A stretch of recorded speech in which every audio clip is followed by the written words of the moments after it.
Morning Year 4 and welcome to your Thursday reading lesson where you're going to apply the infant skills you've been using this week to some different texts. So we've got two short texts for you today. So we are still using the find and copy a word stroke phrase that suggests and what evidence is there. That's our big one that we've been learning. And there might be the odd why did this happen question today. So the success criteria remains the same.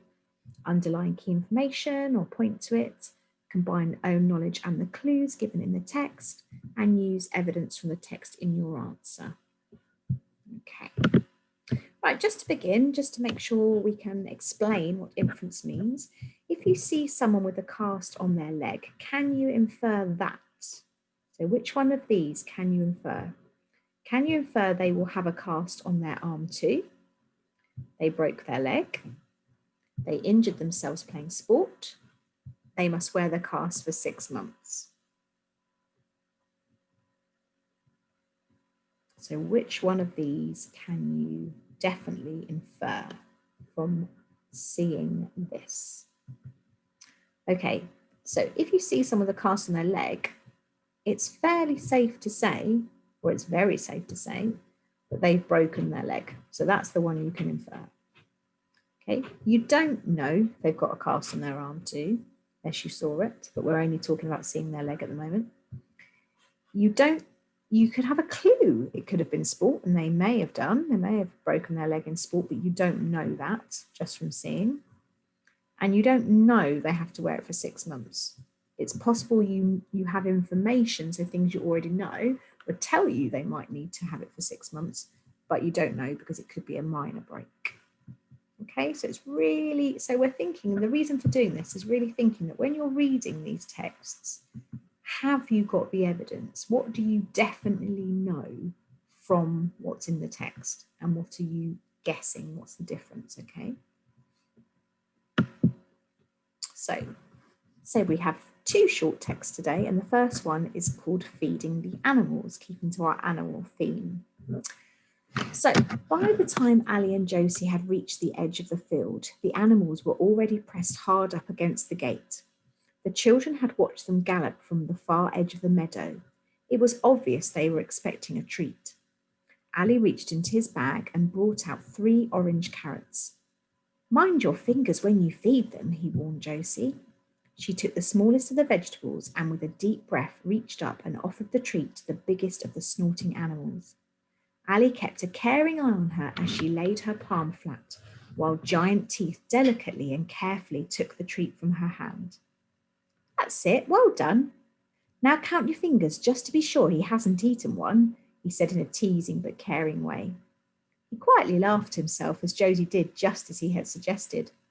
1, 2, 3, all the way up to 10. "They're all here," she said, not quite understanding the joke. When all the carrots had disappeared, the animals did too, trotting and whinnying back to the far edge of the field.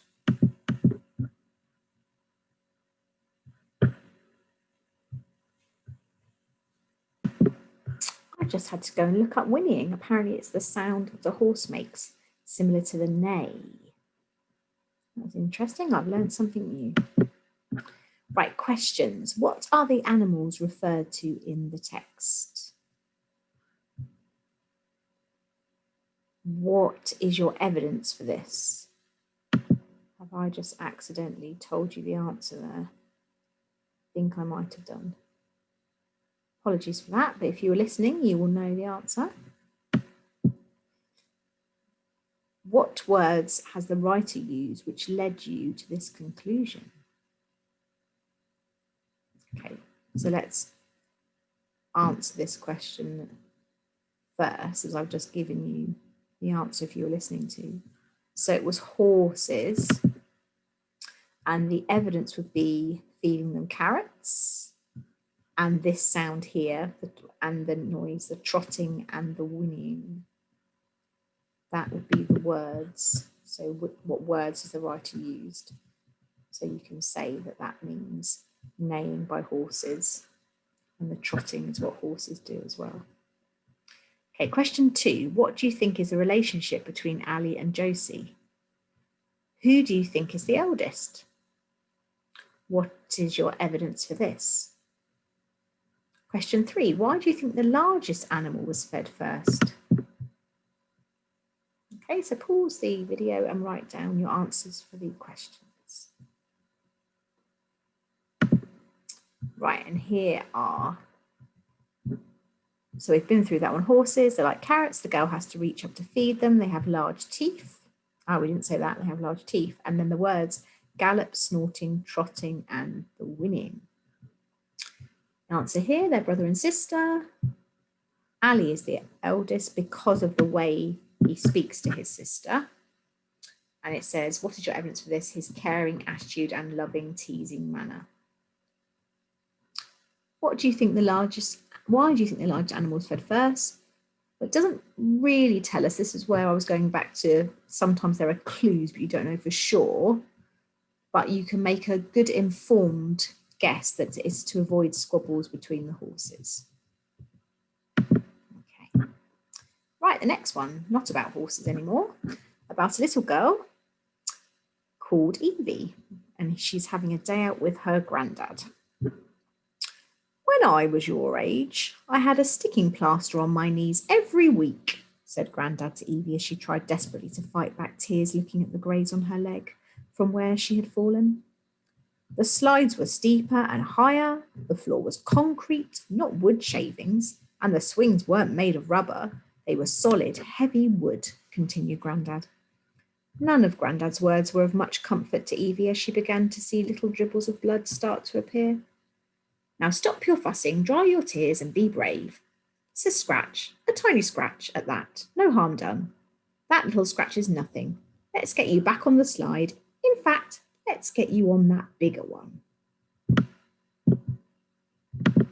Okay, so here are your questions. What is the setting of this piece? Which words suggest this? How old do you think Evie is?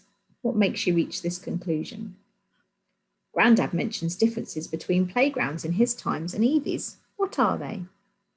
And finally, do you think Grandad is sympathetic to Evie and support your answer with evidence? When you've answered the questions, just have a think, which question does not require inference to answer, and explain why. And this will show us that you really understand what inference means. Okay, so pause your video and write down the answers. Right, here are your answers. So the setting is a park or a playground, and we know this because there are slides and swings there.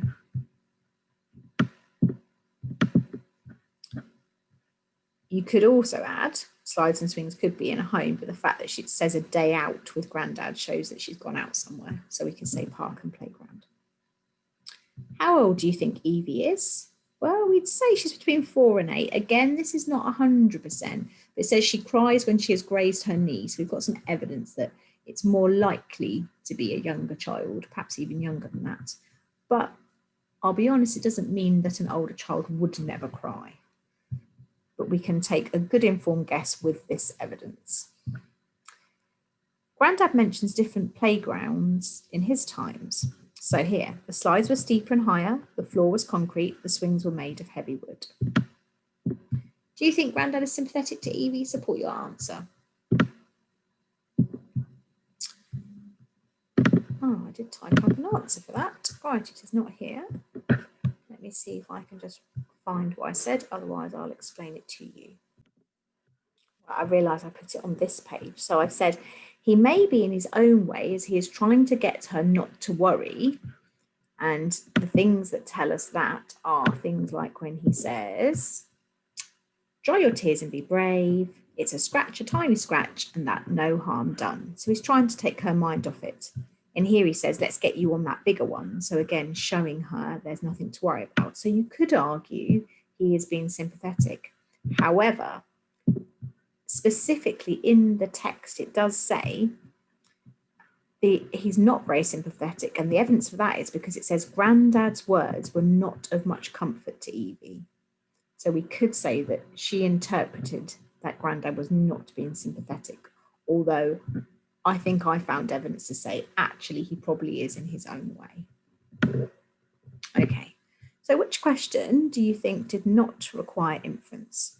So you hopefully realised it was number 3 because you were just doing some retrieval and telling us what was in the text that showed us the playground was different in those days.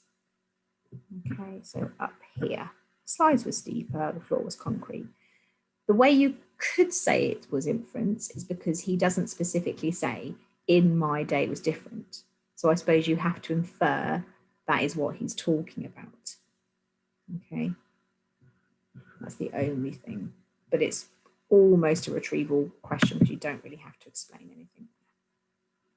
Okay, you don't have to use so much evidence. Okay, and one final thought. Why is it important to provide evidence, do you think, when answering questions? Why is that important? How does it help us understand what the authors are saying? Okay, thank you for listening, and we will see you tomorrow for your mixed comprehension, where you will answer a range of different questions on a text.